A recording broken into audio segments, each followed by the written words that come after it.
y lo encuentra enseguida. Bueno, ninguno de estos 70 ladrones tampoco encontró a Mariela Nathalie. Y 15 días después, Mariela Nathalie reaparece muerta en un lugar donde habían pasado, según uno de los voluntarios, no menos de 10 veces por ese lugar. Ahí aparece el cadáver, ella ahogada en un arroyo, en la parte baja de un arroyo que se dice que tenía entre 20 y 30 centímetros de profundidad. Que ya para ahogarse en esa cantidad de agua, prácticamente uno tiene que estar moribundo, porque no hay manera de ahogarse, sino uno levanta la cabeza instintivamente y ya está fuera, 20 centímetros, 30 centímetros de agua. Bueno, se hizo un análisis forense, intervino la justicia, intervino un médico forense.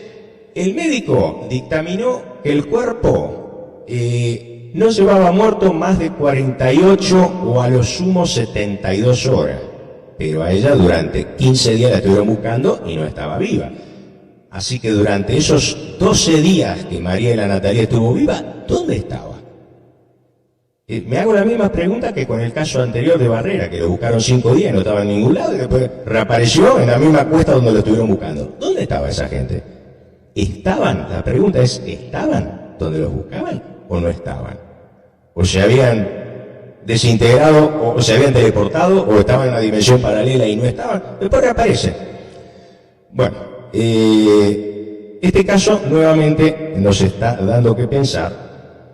Voy a relatar brevemente el otro caso de abducción. 2 meses después, una mochilera, una mujer muy experimentada, que hacía varios años que andaba viajando por Latinoamérica, Cecilia Basaldúa, el 5 de abril de 2020, nuevamente Cecilia Basaldúa desaparece, y en este caso, haciendo también trekking, en este caso se detuvo a un sospechoso, un muchacho de apellido Bustos.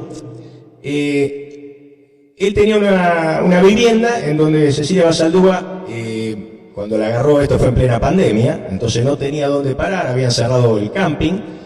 Entonces ella, un poquito de favor, le pidió a este muchacho que la aloje en su casa. A lo cual este accedió y ella estuvo ahí. Aparentemente, ella dijo, lo que relató este muchacho, ella empezó a tener un brote psicótico. Dijo como que me están persiguiendo para matarme, le dijo a este muchacho, a Bustos. Me están persiguiendo. Y un poco que se brotó, entonces, bueno, ahí Bustos dijo, bueno, no sé, quería seguir tu camino porque tenía en su casa un poquito de favor durmiendo una persona que tenía un brote psicótico. Entonces, ella se fue, se llevó su mochila, se fue. Varios kilómetros más lejos cuando dejó su casa, a varios kilómetros de ahí, está el testimonio de un agente que dice que Cecilia Basaldúa entró a pedir un vaso de agua a una casa que está a varios kilómetros donde ella estaba parando, varios kilómetros de la casa de Bustos. Y ella no dijo que tuviese ningún problema, ni que Bustos la haya atacado, ni nada por el estilo. Estaba haciendo senderismo, dice, se la veía normal, le dieron el agua, ella siguió haciendo senderismo, después desapareció. La policía detuvo a Bustos una vez que pasaron 20 días sin rastro de Cecilia Basaldúa, lo habían detenido.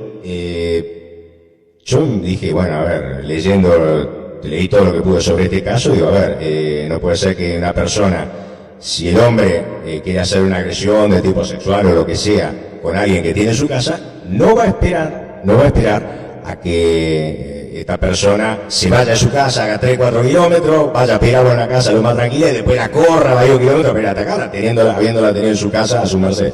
Así que yo ya vi que eso no cuadraba mucho con la acusación. Bueno, el acusado Bustos fue absuelto el año pasado, el 1 de julio de 2022, con fallo unánime, no cuadraba mucho con la acusación. Bueno, dijo que él no había tenido. El acusado Bustos fue absuelto el año pasado, el 1 de julio de 2022. Los padres de Cecilia Basaldúa reconocieron que este Bustos no tiene nada que ver, y estamos contentos de que se haya hecho justicia y que no se haya apresado a un inocente, porque parece que todo el mundo vio claramente que este era un perejil. Porque la policía a veces, cuando no tiene a nadie, en un caso misterioso, hay una zona gris donde uno no sabe qué pasa, pero fue absuelto unánimemente. Por lo tanto, sigue quedando este caso, como el anterior, como una desaparición misteriosa. Me olvidé de decirle que Mariela Nathalie, el forense, dijo que no tenía ningún golpe ni rastro de violencia de ningún tipo, ni moretones, ni marca de estrangulamiento, nada. Es decir, son 2 personas que han desaparecido de manera misteriosa. Y cuando reaparecen, lo hacen en lugares donde previamente se había buscado. Quiero con esto decirles que muchas veces los humanos no estamos a salvo de lo que parece ser algún tipo de predador invisible que habita ese medio que está más allá y más acá de nosotros, que yo lo comparo al mar porque no tengo otra comparación más fácil que hacer. Ustedes cuando entran al mar, ¿no es cierto que nuestro peso se modifica? Un niño de pocos años puede levantarnos porque pesamos mucho menos de lo que pesamos en tierra. Hablamos entre nosotros abajo del agua y no se nos escucha, es otro medio. Bueno, este medio, esta otra dimensión que está más allá del espacio-tiempo, que algunos llaman la quinta dimensión, porque hay 3 dimensiones del espacio, más una dimensión cuarta que es el tiempo, según Einstein, todo eso compone la materia. Pero cuando nos vamos de esa dimensión, nos volvemos inmateriales, nos desmaterializamos, y pasan estas cosas donde la gente desaparece y reaparece en circunstancias misteriosas. Muy rápidamente voy a contar un último caso para cerrar esta exposición. Tenemos la desaparición de Pablo Benedetto en el año 2013, un hombre que había ido con su familia, estuvo en el Cerro Uritorco haciendo senderismo, con su familia, su mujer y su pequeña hija. Se van a un camping de Marcos Sierra, ahí discute Benedetto con su pareja, y ella se va con la chica y lo deja solo. Nuevamente tenemos un punto de separación. A partir de entonces a Benedetto no se lo vuelve a ver, la familia lo empieza a buscar, Benedetto no está en ningún lado, y después de buscar bastante, el cuerpo de Benedetto apareció muerto en el año 2021, es decir, 8 años después recién reapareció Benedetto. Y quiero cerrar con algo que encontraron los investigadores cuando lo estaban buscando. Benedetto había estado en un camping en San Marcos Sierra. Él no desapareció en Uritorco, pero sí había estado previamente en Uritorco. Desaparece entre Marcos Sierra, San Marcos Sierra y Capilla del Monte.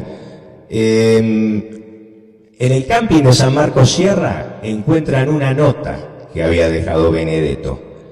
En esa nota había dibujado un plato volador con Benedetto adentro y al lado una frase que decía así: no quiero volver a la ciudad.